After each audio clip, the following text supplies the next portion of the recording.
Yang saya tanyakan, apakah kata fikih yang ada di buku itu sama transit dari satu kata-kata kosakata Arab fikih kebangsaan tersebut? Ini bagian dari bagaimana kita membumikan ajaran-ajaran pesantren, ajaran Islam ke tengah masyarakat secara lebih dekat dengan budaya mereka. Itu juga kiai-kiai kita dalam mendakwahkan Islam, dalam mendakwahkan ajaran-ajaran pesantren, tidak pakai pola mengedepankan, memprioritaskan bid'ah dolalah, akan tetapi husnul khuluq, budi pekerti yang baik. Ittaqillaha haitsu ma kunta wa atbi sayyi'atal hasanata tamhuha wa khaliqin nasa bi khuluqin hasan. Kami persilakan dari mantan aktivis LBM. Ini mantan aktivis LBM yang sudah mempunyai 3 anak. Tapi sayang tidak sampai lulus. Pertama Mas Ajit, terus kemudian 2 dari situ, terus satunya lagi belakang 2. Silakan. Pertama dari Mas Ajit.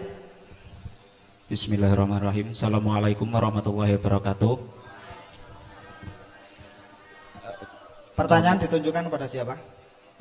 Perkenalan Rumian mungkin sudah diperkenalkan jenengan. Pertanyaan pertama saya tunjukkan ke Bapak Kiai Ahmad Muntaha. Pertanyaannya adalah, judul dari buku ini adalah Fikih Kebangsaan. Sedangkan kita lihat bareng-bareng ke depan, dalam banner itu judulnya Bedah Buku dan Dialog Fikih Kebangsaan. Yang saya tanyakan, apakah kata fikih yang ada di buku itu sama transit dari satu kata-kata kosakata Arab fikih kebangsaan tersebut? Kemudian yang kedua, fikih atau fikih. Fikih atau fikih. Ini bagian dari bagaimana kita membumikan ajaran-ajaran pesantren, ajaran Islam ke tengah masyarakat secara lebih dekat dengan budaya mereka. Mestinya yang benar kalau kita mau tekstual, fiqih. Sudah sholat apa belum? Nah itu. Karena kalau fikih itu dari fakihah kan? Kalau fikih berarti al-fiqhu, al-ma'rifatu bi ahkami syariah, al-amaliyah, al-muktasab min adillatiha at-tafsiliyah kan begitu. Tapi ini bagian dari upaya itu, mendekatkan diri dengan pelafalan masyarakat kita. Nah, itu. Oleh karena itu kalau orang-orang atau orang kaum sebelah itu menggunakan pendekatan dakwahnya itu adalah inna kulla bid'atin dolalah wa kulla dolalatin finnar, ulama-ulama kita tidak begitu. Saya pernah Basul Masail pertama kali diutus delegasi ke Madura oleh pondok. Saya jawab dari sekian 5 lebih 7 itu, sekian 7. Semuanya pertanyaan jawabannya haram. Kemudian dipanggil sama senior, ini gimana nih kamu Basul Masail jawabannya haram semua. Kalau begitu pulang kamu nggak usah Basul Masail. Karena apa? Karena tidak bisa kita begitu. Berarti kalau menjawab haram itu sinaunya baru setengah. Baru setengah.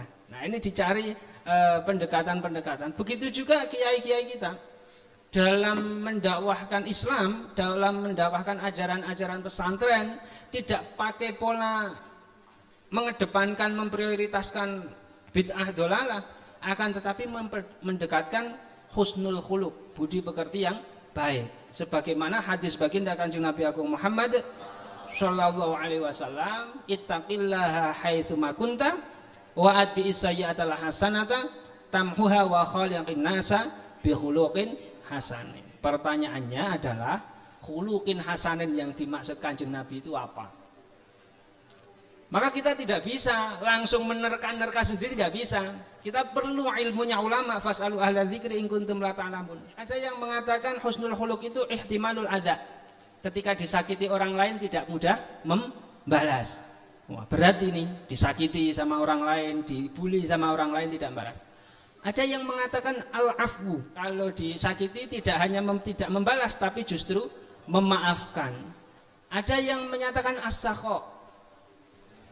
As-sakha itu dermawan. Nah, kayaknya Mas Hanif ini, umpamanya Pak Lurah Al-Alim Abdul Aziz Muslim umpamanya nih, pas nggak punya uang gitu, pas nggak punya uang toleh di kamar nggak ada orang, kayaknya juga muflis semua.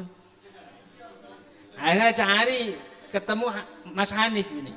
Nah, kalau Mas Hanif itu as-sakha, maka sebelum Pak Lurah itu tanya, Mas Hanif, bos saya dipinjemi, umpamanya begitu, pinjam uang, itu sudah tahu. Oh, Pak Lurah tahu. Pas nggak punya uang ya Pak Lurah. Nah, pinjam berapa? Nah, itu namanya as-sakha.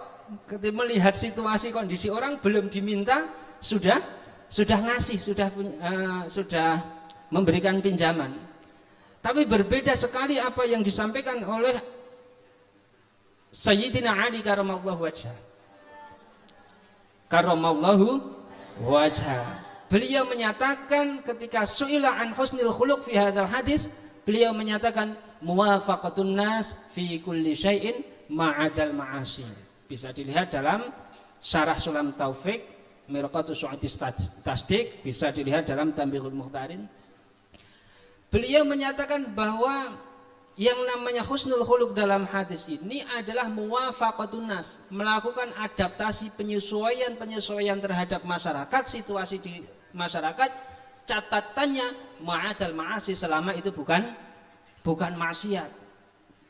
Sehingga kiai-kiai itu pokok masyarakat itu perbuatannya itu bukan maksiat, itu didiamkan. Bahkan kadang maksiat saja masih tadarruj pelan-pelan. Nah, ini sangat penting, termasuk utamanya kenapa pertanyaan tadi muncul, fiqih atau fikih, sholat atau sholat.